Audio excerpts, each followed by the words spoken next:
L'Algérie, définitivement le pays des miracles. Vous avez un personnage, elle devrait faire du cinéma, une excellente comédienne.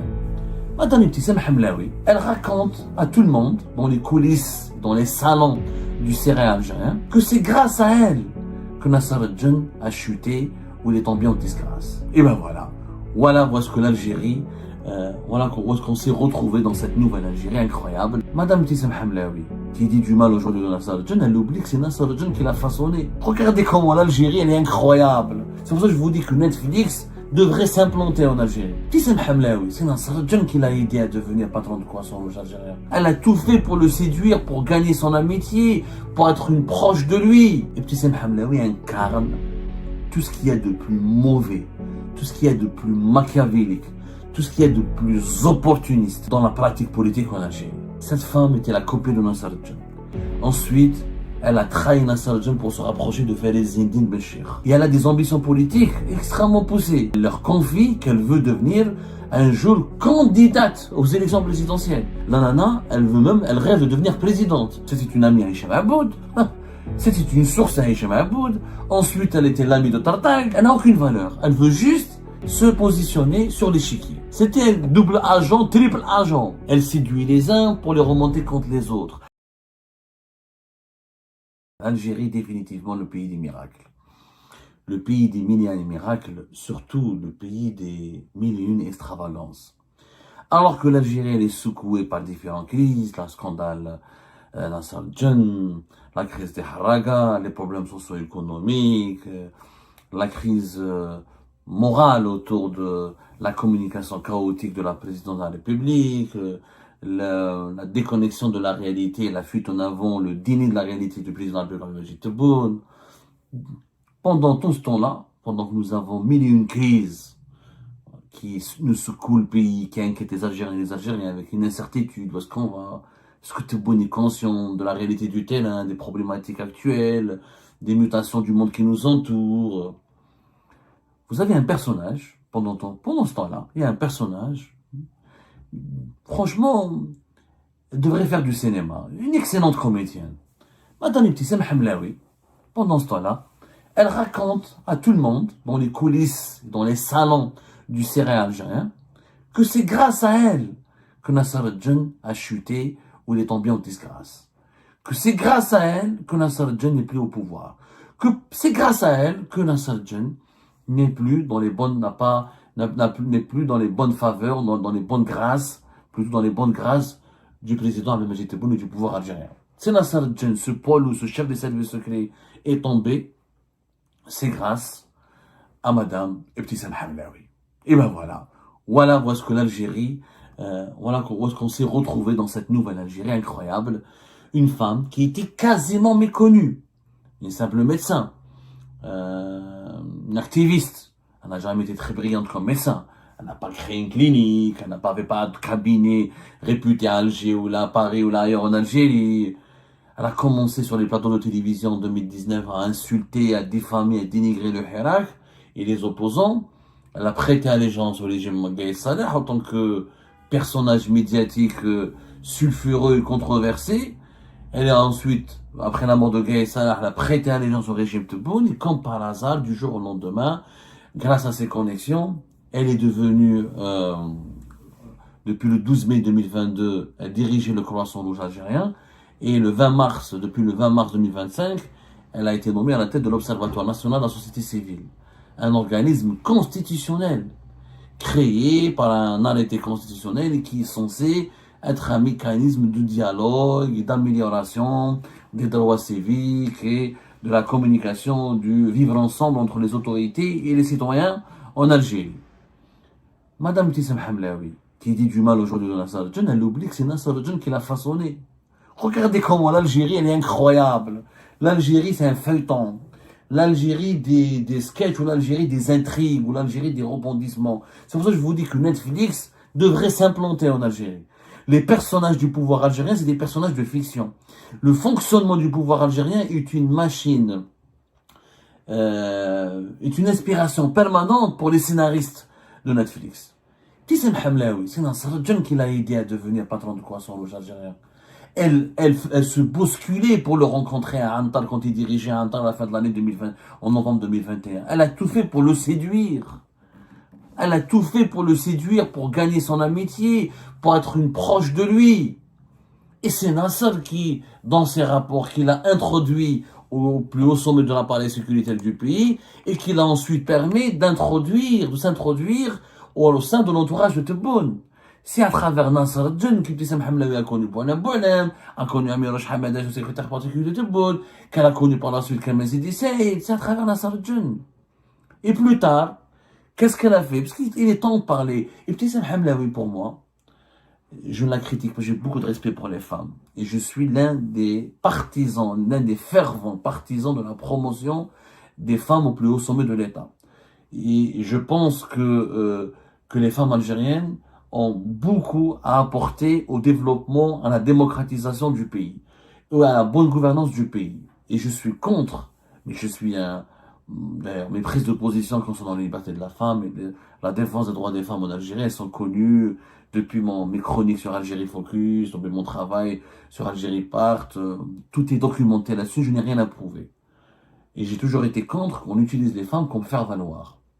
Par contre, c'est pas parce que c'est une femme qu'on ne doit pas dénoncer ses escroqueries, ses manigances, ses manipulations et ses pratiques scandaleuses.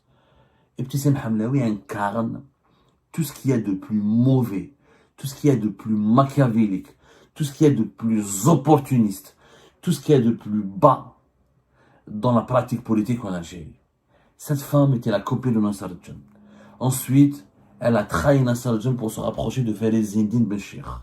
Et elle faisait double jeu. Son art, comment Ibtissam Hamlaoui s'est maintenue au pouvoir et comment elle cherche à devenir ministre. Et elle a des ambitions politiques extrêmement poussées. Ibtissam Hamlaoui, à son entourage proche, elle leur confie qu'elle veut devenir un jour candidate aux élections présidentielles. La nana, elle rêve de devenir présidente. Ou elle rêve au moins de devenir une très haute responsable du pays. Elle ne veut pas se contenter du croissant rouge. C'est pour ça elle n'a jamais voulu un simple ministère de la solidarité nationale. Elle a toujours cherché un ministère important, un ministère puissant, de la jeunesse et des sports, qui a une influence sur la population, ou un ministère elle visait aussi le ministère de la santé. Elle a toujours visé un ministère important comme une première porte, comme une première marche avant d'aller plus haut elle a de vraies ambitions carriéristes. Ce qui est son droit. Mais, pour vouloir faire de la politique, il faut d'abord vouloir servir un pays. Or, elle ne cherche pas à servir l'Algérie. Elle cherche à servir ses intérêts, sa gueule. Et puis, il faut avoir une certaine compétence, une certaine légitimité, un parcours, du militantisme, des valeurs à défendre, une cause. Tu sais, elle a commencé dans l'insulte, dans l'invective, dans la manipulation et dans la trahison. Elle a trahi les personnes qu'elle a côtoyées en 2019, parmi lesquelles des opposants. C'était une amie à Hicham Aboud. C'était une source à Hicham Aboud. Ensuite, elle était l'amie de Tartag. Elle a trahi Tartag pour aller vers Nasser. À chaque fois, elle change d'amis, de copains, juste pour... Elle n'a aucune valeur. Elle veut juste se positionner sur l'échiquier. Je rappelle, peu de gens connaissent la véritable façade d'Ibtissam Hamlaoui. Aujourd'hui, elle prétend avoir fait tomber Nasser Djen. Pourquoi?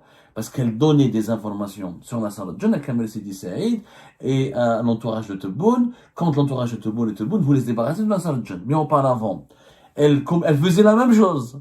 Elle donnait à Nasser Djen des informations sur Kamel Sidi Saïd et les conseillers de Tebboune. Elle était le cheval de Troie de Nasser Djen au sein de la présidence, et les conseillers de la présidence pensaient qu'elle était leur cheval de Troie auprès de Nasser Djen. Elle a fait la même chose avec Farid Zindine Béchir. Quand le patron de la DGSN de 2022 à 2023 était en guerre contre Nasser Djen et contre la DGSI. Rappelez-vous, quand Farid Zindine Béchir était instrumentalisé par l'entourage de Tebboune pour provoquer la chute de tous les anciens du DLS qui ont été réhabilités sur l'insistance de Saïd Chengreha et du général Tofir entre 2021 et 2023, et pour pour se débarrasser de Mehna Djebbar, de colonel Mouad, de Nasser Djen, etc., et de Fouad Boukhari, etc., de Nassib, qui étaient tous proches de Chengreha. Khalid Eddin Benchir, il a voulu créer une grande infrastructure sécuritaire en remplaçant la caserne Antar par l'office central par le service central de lutte contre le crime organisé de Sahaoula et en essayant de convaincre, en faisant du lobbying auprès de Tebboune pour que la DGSI et la DGSN fusionnent pour devenir une super institution sécuritaire. Comme ça, on écrase le renseignement intérieur et les services secrets, on leur laisse que les renseignements extérieurs et le DCSA, le renseignement militaire. Ça a échoué, on en a parlé, c'est pas la peine de revenir sur l'affaire de Khalid Benchir, qui est un traître, qui a été jugé, qui a été emprisonné à la prison militaire de Blida, qui n'a pas été encore jugé, et on veut nous faire croire aujourd'hui qu'il n'a pas de, que les charges de haute trahison devraient, selon des sources, elles vont être abandonnées, mais que Khalid Benchir, il avait des connexions avec les services secrets français, européens, américains, israéliens, et on l'a démontré, on l'a étayé par pas par des preuves matérielles d'espionnage, mais par des preuves d'une proximité troublante entre un simple policier algérien avec les hautes sphères des services secrets occidentaux et israéliens. Il avait des contacts avec l'ambassade de France, des contacts avec les responsables de sécurité de l'ambassade de France, et des contacts troublants, pas uniquement des contacts amicaux. Donc, le traître Benchir, et je pense là, ça fait, il faut vraiment, franchement, c'est le régime algérien ne le condamne pas pour trahison nationale, c'est que il y a vraiment une volonté de le réhabiliter et de sauver sa tête. Mais Benchir utilisait aussi Fissam Hamlaoui. Elle donnait des informations à Nasser al Benchir. Et elle faisait la même chose. C'était double agent, triple agent. Et elle a toujours fait du manigance. Elle séduit les uns pour les remonter contre les autres. Elle fait croire aux uns qu'elle est leur copine et qu'elle va les aider contre les autres. Et c'est comme ça qu'elle a existé. Et c'est comme ça qu'elle a pu évoluer et s'épanouir. Comme un parasite qui entoure tout ce qui est fort, tout ce qui est puissant. Et elle suce la puissance et elle suce l'influence des personnages qu'elle entoure pour devenir à son tour une personnalité influente. Et elle est devenue comme ça. Elle est devenue comme ça. Aujourd'hui, elle est très proche de Kamal Sidi Saïd. Elle fait une alliance avec Kamal Sidi Saïd pour faire tomber d'autres personnages de l'aide importants du système. Quand Kamal Sidi Saïd ne sont pas, si elle voit Kamal Sidi Saïd ne l'aide pas, n'est pas le bon tremplin, elle va se retourner contre lui en allant vers d'autres personnes. Et pendant ce temps-là, personne, vu qu'elle a des connexions avec tout le monde et qu'elle est la copine de tout le monde, personne ne s'intéresse à sa gestion du Croissant Rouge, qui est catastrophique. On parle de détournement d'argent, on parle de licenciement abusif, on parle de persécution des cadres dirigeants qui s'élèvent contre ces mauvaises décisions, on parle d'une mauvaise organisation du croissant rouge algérien, on parle elle fricote avec des chapelles, elle fricote avec des organismes étrangers, ou alors donne des informations sur l'Algérie, etc., notamment du Haut Commissariat aux réfugiés, ou là avec des ambassades étrangères comme l'ambassade des États-Unis d'Amérique. Elle essaye de manipuler le personnel de l'ONU et de tisser des relations avec eux tout en dépassant ses prérogatives. Alors son implication sur les aides alimentaires il y a des aides alimentaires qui ont été octroyées par le programme alimentaire mondial destiné aux camps de réfugiés sahraouis à Tindouf et qui ont été détournés ou qui ont été mal gérés ou mal distribués. Et elle fait l'objet de plein de soupçons et de nombreuses accusations. Mais elle n'a jamais été placée sous enquête. Pourquoi? Parce qu'elle est la copine de tout le monde. C'est la petite blonde que tout le monde aime, que tout le monde courtise. C'est la femme qui monte en puissance, qui arrive à séduire, qui parle bien, qui même Tebboune l'apprécie. Parce qu'elle caresse Tebboune dans le sens du poil, elle dit du bien à tout le monde, elle met tout le monde à l'aise et elle manipule tout le monde. Cette femme manipule tout le monde. Et je vous assure que si le pouvoir actuel continue de fonctionner comme il fonctionne aujourd'hui, vous allez voir que Fissam Hamlaoui va finir par le premier ministre, avant la fin de l'ère de Tebboune. Si personne vraiment ne la bloque, si personne ne va... C'est une figure qui joue parce que Fissam Hamlaoui est intelligente. Elle prospère sur les divisions internes du régime. Elle prospère sur les divisions internes du régime. Là, il y a des luttes de clans. Elle joue un rôle. Et elle est avec les deux clans. La nuit, elle est avec un tel clan. Le jour, elle est avec un autre clan. Et plus il y a des luttes claniques au sein du régime, plus elle se nourrit de ces luttes claniques. En faisant croire aux partisans de ces luttes claniques, et comme c'est une femme, Elle maîtrise elle connaît le point faible des hommes, elle connaît les frustrations des hommes algériens, elle maîtrise très bien les problématiques socio-psychologiques de la gente masculine algérienne. Donc elle arrive à manipuler tout le monde en leur faisant croire qu'elle est l'amie de tout le monde, alors qu'elle n'est amie que de personne. Elle est toujours avec celui qui ne tombe pas. Et celui qui s'approche, et de celui qui va tomber bientôt, elle s'éloigne de lui, elle l'oublie, elle ne lui répond plus. Je, je préfère ne pas m'étaler sur certaines pratiques immorales. C'est pas ma spécialité, je suis pas là pour la juger. Je ne jugerai personne. Moi, je fais que des constats. Je juge la personne morale, encore une fois, pas la personne physique. Son rôle est devenu extrêmement malsain. Elle a une influence très malsaine, très malsaine. Et aujourd'hui, vous imaginez, celle qui a été façonnée par Nazar John, elle dit dans les coulisses du pouvoir que c'est elle qui l'a fait tomber.